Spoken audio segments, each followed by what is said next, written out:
If there's one thing I've learned over the course of doing this podcast, is that while lots of artists are comfortable with the creative side of things, with writing songs, with playing shows, recording albums, they often find the marketing aspect a bit of a stumbling block. In today's music business, you can't just write music. You need to promote yourself, you need to market yourself, whether that's with a website, with social media, with online branding. Whether you're an artist, whether you're a business, a charity, a fundraiser, pretty much anything, developing an online brand is extremely important. Check out Wildflower Media for professional quality website design, graphic design, social media services, and a lot more. If you go to wildflowermedia.ca/witchpolice today, you can get a discount on everything you need to get your name out, to get your music out, and to make people hear you in the digital space.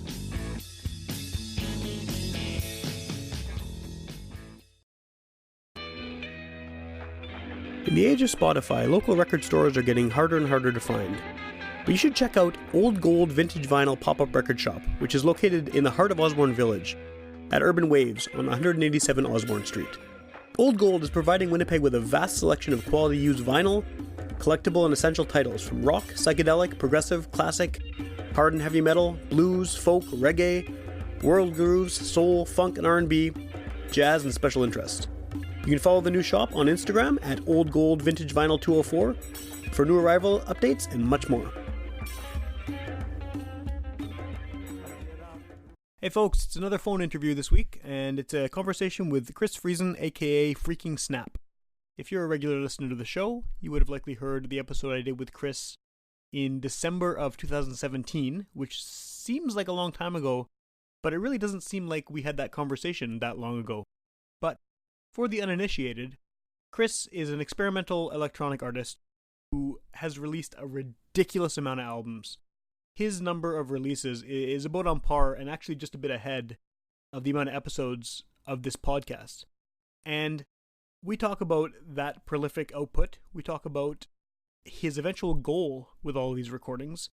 And he has one, and it's something that I didn't know as a friend of his and as a listener of his music. I didn't realize that this was all leading up to some big overarching end goal to the project. So that's very cool.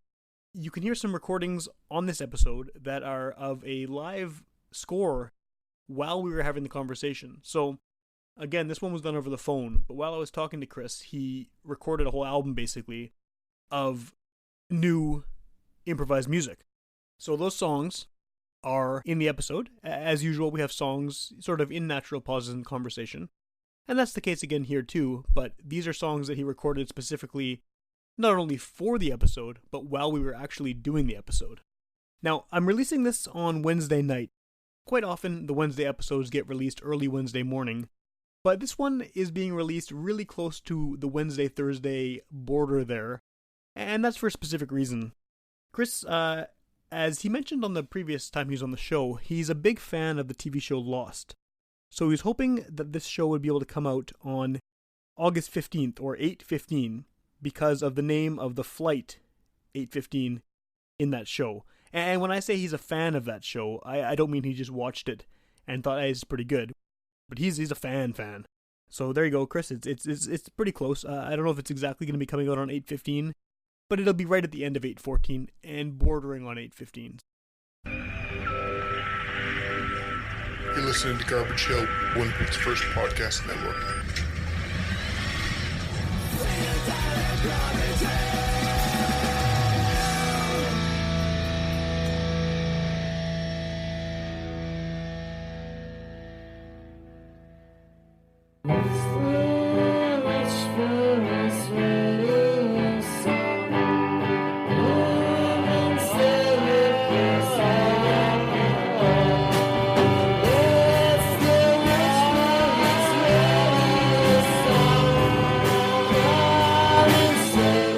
Okay, welcome to Witch Police Radio. I am on the phone today with a past guest on the show who we were trying to meet again in person, but it didn't work out. So this is kind of nice that we have this option now. And I guess you were last on in, 2018 or so? Does that sound right, or was it before that? 18 sounds all right. Yeah, well, was it? I can't remember. It's so many episodes. I don't know who's been on when. When I first started doing the show for the first like 70 episodes, I knew exactly which number corresponded to which guest. But now I can't even figure it out. But I'm here. If there's one thing that I understand, it's that. Well, I was just about to get into that actually. So I'm here on the phone with FreakingSnap, or Chris Friesen, whatever you want to call you, and you are extremely prolific. I think, as we kind of discussed last time you were on the show, but at that time we were sort of unsure about who was going to get to the highest number of episodes or albums quicker. And what are you at right now? I think officially released, I'm at 416. Okay, so this will be in the early 400s for me. So we're almost on pace here. But I like to joke within myself that I like to let you catch up a little, right, and then you just and pull then ahead, and then I rip out a couple more. Yeah. So I guess for people who don't know your music, do you want to just quickly kind of give a Cole's Notes version of what you've done over the past 400 and some albums? Basically, I am creating the longest song ever. Okay. Do you actually think of it as that? Like, do you think of it as part of a whole? Absolutely. Okay. Initially, I did not, because I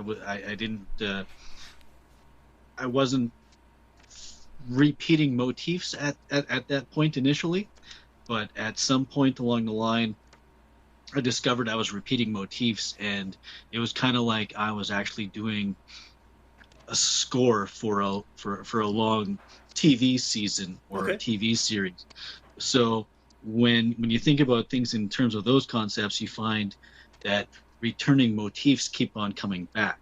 Sure. And I noticed that I was doing that subconsciously.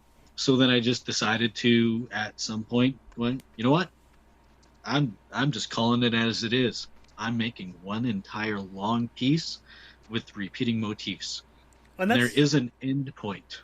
There's actually an end point? You have this planned ahead? At present, in my mind, I have an end point. Okay. And my end point is when I finally fill my entire iPod with my own material. How far are you from that goal? I'm about 1/3 of the way. There's going to be a lot of albums coming out. Exactly. I got a lot of time to either change my mind entirely or just actually follow through. Right. And your whole thing, too, is that everything is improvised. So how does that kind of work with the overarching kind of sound you're trying to put together? Well, since I completely use only the same gear, there's not going to be really like that aspect of this was done on synth and this was done on guitar and that was done on, all these percussion things. It's all coming from the same things. Right. So within those things, you can only do so many different kinds of sounds. So you're constantly at some point in time going to be coming back to something else. So that's just another return to another motif. So some of those motifs just come about because of the limitations, I guess, of the gear? Yeah. Okay. And others come up with, well, my fingers seem to just keep on beating a certain beat. Right. All the time. So it's kind of like a guitar player likes to play the G chord all the time, or something like that. And I know you like to, I mean, unless I'm wrong about this, but I get the impression that you like to listen back to your stuff and kind of revisit it. Constantly. So have you, how early have you noticed some of these motifs appearing? I think it was within the first 50 or 60. Oh, really? Okay. Of the releases that I noticed a couple of things, but kind of just went, oh, that's just kind of like, well, how that hit song by that artist sounds kind of similar to their other hit song. They had the same songwriters. So I kind of placed it into that kind of a thing. Okay. But then, a few releases down the line, it was like, no, this is actually something that's actually happening. Yeah. Subconsciously, and I'm totally not on purpose. And then I decided, no, I'm doing it on purpose. What happens when you fill the iPod? I mean, because you spend a lot of time working on this huge project. Like, do you think you'll be able to stop? I don't know. Because at this point, I just in think it was March or April, I celebrated 3 years of doing this. Okay. So if I'm at a third of the way, and I did that in 3 years, yeah, I got roughly 6 more years of this. Yeah, and do you think that you'll make it through 6 more years? Like, are you? Because it sounds like a fun project. I mean, especially because totally it's improvised and you can sort of take it wherever you. I mean, you played at my house, right? Like it's yeah. Like I can literally take it anywhere. Like I will honestly play anything, anywhere, anytime. If you want me to play your living room, if you want me to play your backyard, if you want me to sit in a corner with a tiny little speaker playing music while you eat dinner, I'll do that. Yeah. I'm totally in it. I just love to play, and I love the ridiculousness of being able to write on the cover of a digital release live at Sam's backyard, right, or live at Dave's living room. Yeah, for sure. Yeah. Whatever. Like I love being able to have the ability to be able to do all those kinds of things and not be tied into going, well, I have to play at the bar. Sure. Well, and you, I guess, have the situation too where the type of music you play probably wouldn't be well received at a bar anyway. So you some of these other places you're playing are sort of the ideal environments for it, right? Or more ideal, I guess. Yeah. Yeah. Well, it's a concept of playing, like don't get me wrong, I love playing things where it's completely antagonistic. Yeah. Where, like some of the best shows that I've played in my career have been with acts that don't necessarily make sense. Like I just realized that Ken Mode is celebrating 20 years. I know, it's crazy. Yeah. I played one of the shows in their very early, first year or two. So did I. and it's just one of those things where it's like, I had an amazing response from the guys from Ken Mode, to the point where I jammed with Daryl's brother a few times. Cool. Coming out of it. And it's just those guys, because of the way the experimentalism has happened within metal, they're a lot more open to it. Sure, than yeah. a lot of other groups.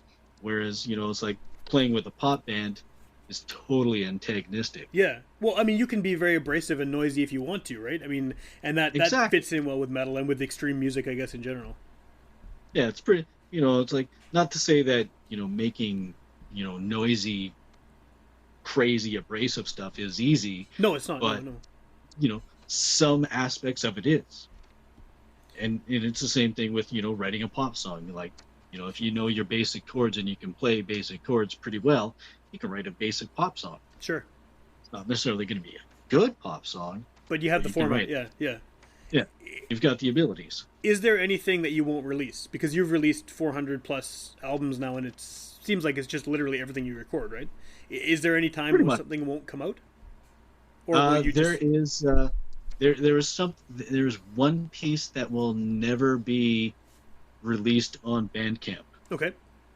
And what is solely that? Because it's actually the very first thing that I recorded. Okay.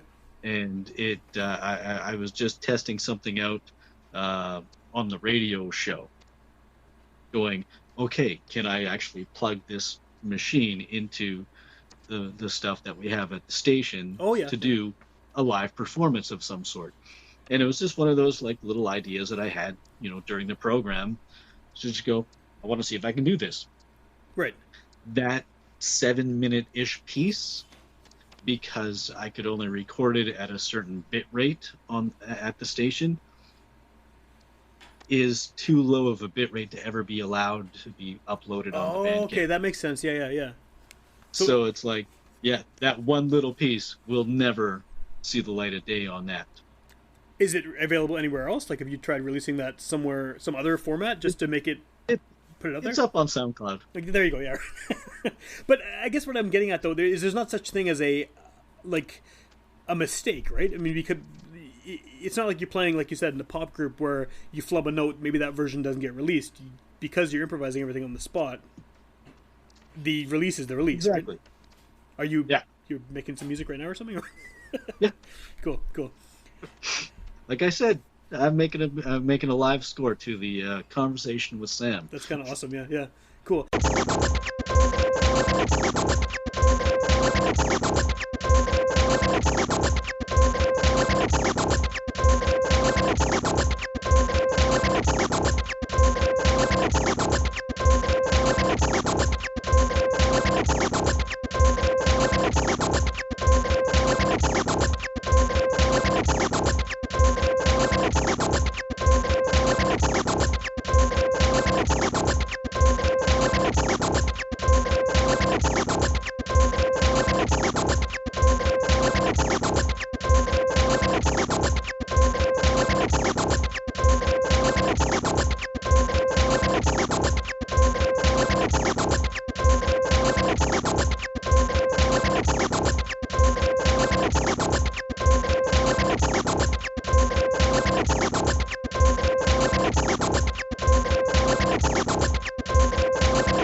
So you were saying before, just to go back to the Ken mode thing, right? Like you had collaborated with Daryl's brother or something.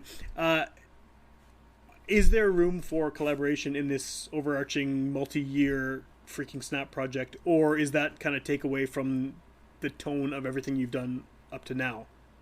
Like, if you jam with someone and record it, does that get released, or is that maybe a situation where you might say, I don't know, this is going to be something unrelated?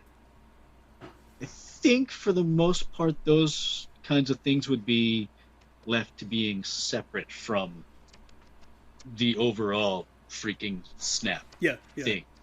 Because like the Freaking Snap it's in a lot of ways I describe it as being, it's just a way of dealing with emotions and dealing with the day, dealing with life. Some people just sit and play video games. I'll do the same amount of time just sitting there with this machine making sounds. Okay. So it's in some ways it's all a way of just working through emotions in whatever fashion it may be. Like I have done a couple of things where it's been very much like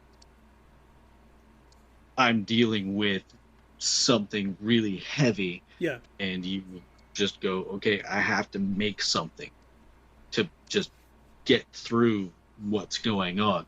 So you make stuff. Yeah. Do you think that comes through, that emotional level of what you're putting into it? Do you think that comes through in the sound to the listener? Because, first of all, instrumental music doesn't necessarily have the blatant, this is what the song's about vibe, right? And yours is also, because it's experimental and it's kind of atmospheric and kind of chill. Like, I mean, if you're writing a song based on heavy emotions, do you think other people can hear it? You probably can when you're making it, but does it come through? For the most part, I can usually tell whenever I'm listening to something back, whether it was during one of those periods of I'm thinking about somebody that passed away or what have you. Yeah. Because quite often those ones are a little bit more low key esque, a lot more space to them. Probably a lot more piano type sounds. Okay. Because for whatever reason, I think the piano sound on this thing it can be very bright and very melancholy at the same time. Okay. Do you pick that up just listening back to it randomly, or does the title kind of twig you to what it was about at the time? Usually when, like, with the listening back to the older material, because it's all titled. Yeah. I have a very specific titling purposing for those kinds of things, where, for example, an old radio friend that had the show after mine, she passed away from cancer a number of years ago, and I put out a record for her, and it's just called M. Right. And that was the initial of her first name. And the tracks on that record are just M1, M2, M3. Okay. So I know that those ones are specifically her. Sure. If I'm listening randomly and those come up. So it's like I'll write very specific clues in terms of what was going on for the titling purposes for myself. Like they're not necessarily going to be something that, say, you would understand. Right. And does that matter? Kind of like, do you care? Not really. No. It's like a lot of those things are very much like like the classic stereotype, or stereotype's not the right word, but the classic statement that you always hear is like, you make art for yourself. Sure. Yeah. It's like, so it's like when I'm doing the inside jokes type things, they're things that I understand. Yeah.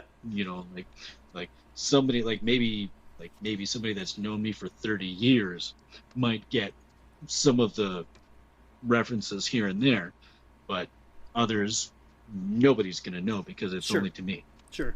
And again, I may have asked you this last time you were on the show, but since it's been a while, I apologize if someone's already listened to it and wants to hearing this again.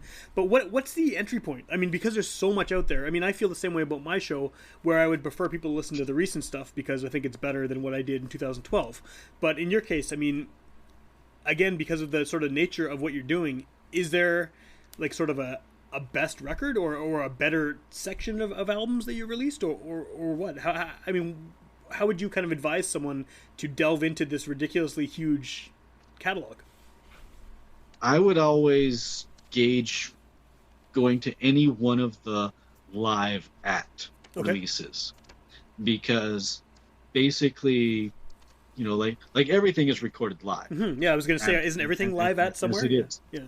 But when I find when I play live, like even at your backyard versus some of the, you know, other types of venues that I've played, I find that just like when I played music that had verses and choruses and whatnot, that once you get on stage, you play everything like 5 times faster. Okay.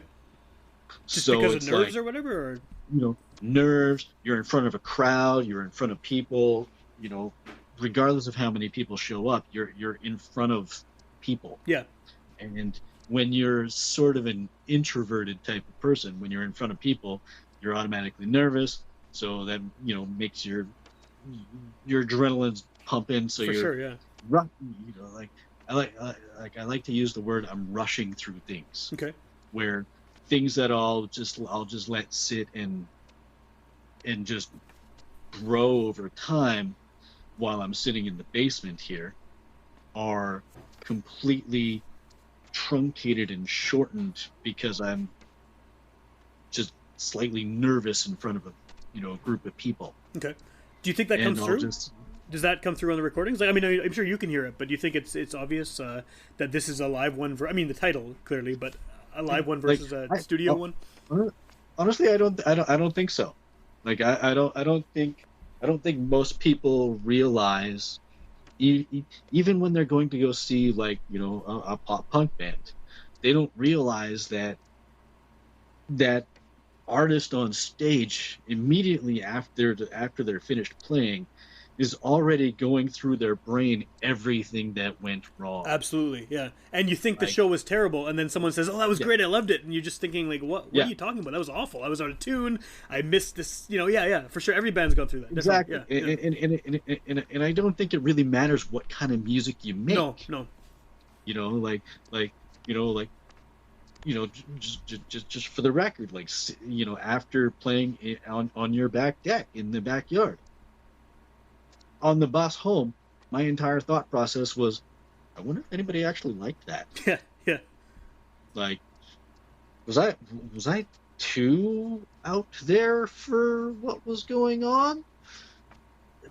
But, you know, like, at the same point, everybody that I did, you know, talk to was appreciative. Yeah, totally, yeah. So it's like, you just don't know. But inside your brain, you're constantly always thinking, it was like, that was terrible. That was the worst show. Like that was, I screwed that up. I should have taken that to 10 minutes instead of 2. Yeah. Like, you know, whatever. Like, it's, and I found that regardless of what I've been doing musically over the years, I've never thought differently about that.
It's interesting that it happens to you now, because I think it's easy to look at your stuff and just say, okay, it's random, it's all improvised on the spot. There's no mistakes, right? But yeah, you're obviously thinking about what you're doing and who the audience is. Well, the trick with that is with improvisation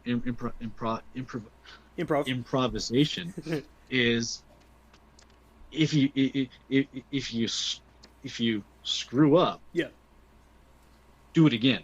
Yeah, you can. You have the opportunity to, yeah. And the second that you've done it like 2, 3, 4 times, somebody thinks like, oh, that was supposed to happen. Sure. And you've done that? Has that worked out? You tell me. Well, I didn't notice any mistakes, right? Yeah, so yeah. I mean, I haven't. Yeah. Exactly. Yeah. That's kind of cool. Yeah. So have you noticed like any more, not openings, but has Winnipeg been more receptive lately to experimental music, improvised music, the kind of stuff you're doing, than maybe it has been in the past? Because I've maybe over the past year or two, I've had more people on the show doing more kind of out there stuff than maybe I would have had when I started. And that might just be because more people are reaching out to me, or I'm kind of learning about new scenes and stuff. But do you think anything's changed, or is it still kind of hard to be an outsider artist in Winnipeg, which is very defined in terms of genres that are sort of the genres that people are into? It's I would say overall, thanks to things like Send and Receive and different radio programs on UMFM and CKUW that have played all kinds of this type of stuff, that for the most part it is a lot easier. Okay. But at the same point, I think it's the same within everything, all the other genres of music in terms of playing live in the city. Like right now, Winnipeg seems to be in a sort of a more of a downturn with live music scene, where the biggest evenings are the tributes. Yeah, I've heard a lot of people complaining about those. Yeah, because they're everywhere. It's everywhere. Yeah. And it's not that like I'm not complaining about the tributes. I think they're great. I think for the most part that if these bands really love doing these kinds of things, absolutely have fun. If people are coming out to see it, great. For sure, yeah. But at the same point, there's a part of me remembers when I was first coming into the city to see shows at the Albert and the Spectrum and Wellington's. All of those same kinds of places were all, if you played more than one cover in your set, it was like, what? Yeah. Oh yeah. Like, and and quite often if that cover wasn't some sort of like ironic cover. Yeah. The pop punk band doing the Tiffany cover. Of course, yeah. Back then, that was like, whoa. Yeah. That's crazy. Because it's obviously not earnest. It's a joke, right? Yeah. And I think my experience was the same as that. I mean, a few years later, but when I started going to shows, same thing. Yeah, you would hear, I mean, being real was kind of the whole thing. Yeah, that was what you were doing. Yeah, for sure. But now, yeah, you're right. The tribute thing seems to be huge. And I guess you don't really have an opportunity to participate in that, because I don't know who you would possibly do a tribute act for. I think I mentioned it at your backyard. Okay. Brian Eno. Oh yeah, that's right. Yeah. That would be really cool. Like, I think I could do that. Yeah, you should. I just have to figure out which setting on these things that I got to use. Yeah. After that, I'm done. Yeah, for sure. So I guess what's the pace of releases at this point? Like, how often are you putting out a new release? I think it's depending on whether it's like a week where it's like my birthday, where I decide to go, I'm going to put out 7 releases on my birthday week. Yeah. Mostly it's about 2 per week. Okay. And has that been pretty steady for the last little while too? Like, are you expecting to kind of keep that pace up? It's a pretty easy pace for me. Yeah. So I've got about for what I've got actually released, I usually have at least 10 already ready to go. Right. And sometimes, like with the aforementioned releases that were about specific people, when like that, like a couple of people have passed away. Yeah. Like some of those things kind of got jumped ahead To fit the timing because of yeah. because of the timing of things. For sure. Like a perfect example is a friend of mine's wife passed away, and he had told me, he'd sent me a text Friday, hey, this is what's going on in my life right now. Yeah. And I just sat down and went, Jesus fuck. Yeah, that's the reaction, right? Yeah. Went, fuck. And just sat down and recorded a bunch of stuff. Okay. And I titled it, got it ready, put it, uploaded it to where I put everything. And quite literally 2 days later, he texts me, says, she's gone. Wow. So it was like, that went from like being 12 down the line to being next. Of course, yeah. So it's but for the most part, I usually have everything about 9 to 10 ahead. Okay. That's a good cushion to have, just in case something comes up, right? Yeah. I wish I had that much in the bag for my show. I mean, I got about the same release schedule for the most part, but yeah, like it'd be nice to have that kind of cushion for sure. Well, perfect example of when that aspect worked out perfectly was I went up to Yellowknife for about 5 days a couple of years ago. The entire time I was in Yellowknife, I was able to, thank you, Internet, go, Sure, yeah. New release. Yeah.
So if people are unfamiliar with you or want to delve into the whole catalog, where do they find it? Like, I know you mentioned Bandcamp. What's the Bandcamp address?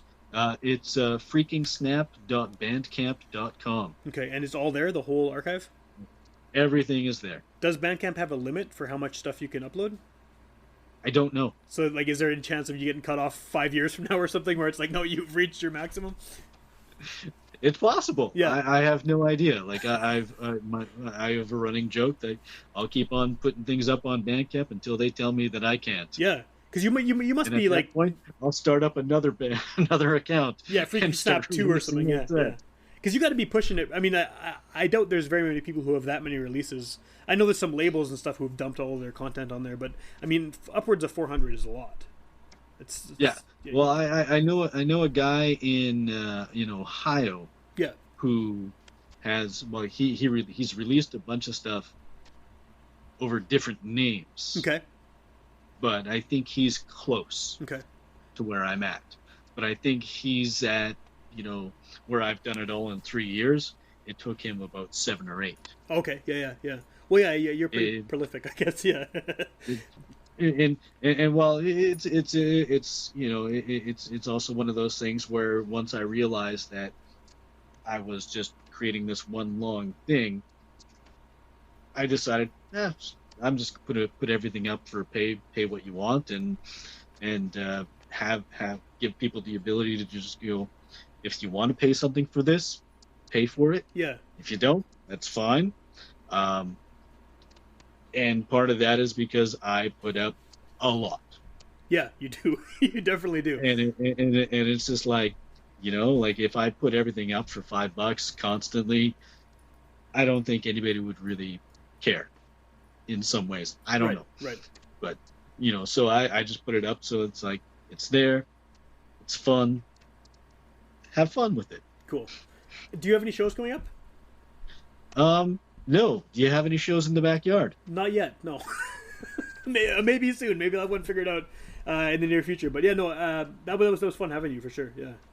That was a good one. Definitely interesting. So far, I have nothing planned. But if you got something in the backyard, I'm there. Well, and like you said too, you'll play people eating dinner, or you'll play pretty much anywhere, right? So, are you actively looking for shows, or are you cool with just shows as they come up? I kind of just I do a 50-50. Yeah. Okay. So sometimes I'm really active about it, and other times it's just like I'll wait until somebody asks me. Fair enough. So aside from the Bandcamp, what's the best way to find out, if you are playing shows, or to find out about new releases as they come out and things like that? Probably just Facebook. Okay. And just look up FreakingSnap on Facebook. And it's all one word. Yes.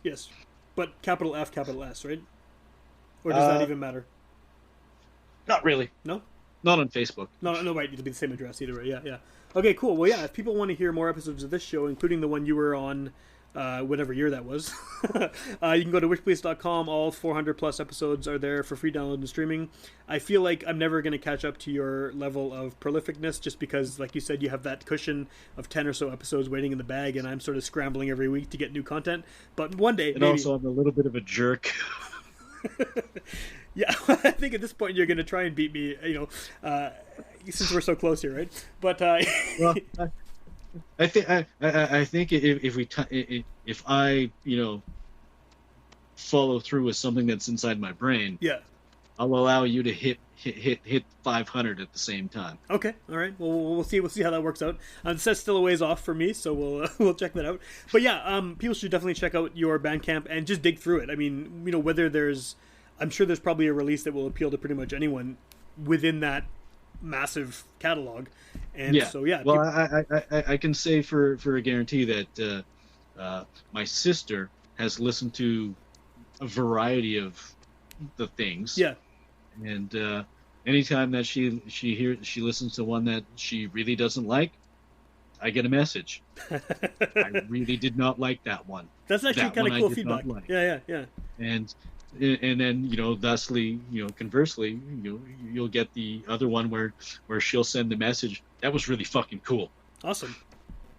So it's like, when I can sit there and just go with my sister and know what her tastes are musically, yeah, and have her listen to it and go, I liked that. To me, that's a big win in a lot of ways. For sure, yeah, that's awesome. Okay, cool. Well, people should check that out definitely and dig around. And if you're listening to this, and you have not heard Freaking Snap before, and you find one that you like, let us know, and I'll pass it on to you. If so, because I'm kind of curious what people like out of that catalog, because there's so much there. So also though, if you want to listen to this show on the actual radio, you can tune in on Sundays at midnight on 101.5 UMFM. And those are older episodes that get a second boost a few months after they come out in podcast form. Do you want to plug your campus radio show as well? I do a radio show at the U of W at 95.9 FM every Sunday from 6:30 until 8 p.m. Right on. It is entitled The Completely Asinine Radio Program, where I will guaranteed play myself every week. Right on. Right on, cool. Okay, yeah, well, I'm really happy to talk to you again. I'm glad we managed to make this work, even though we couldn't do the in-person thing.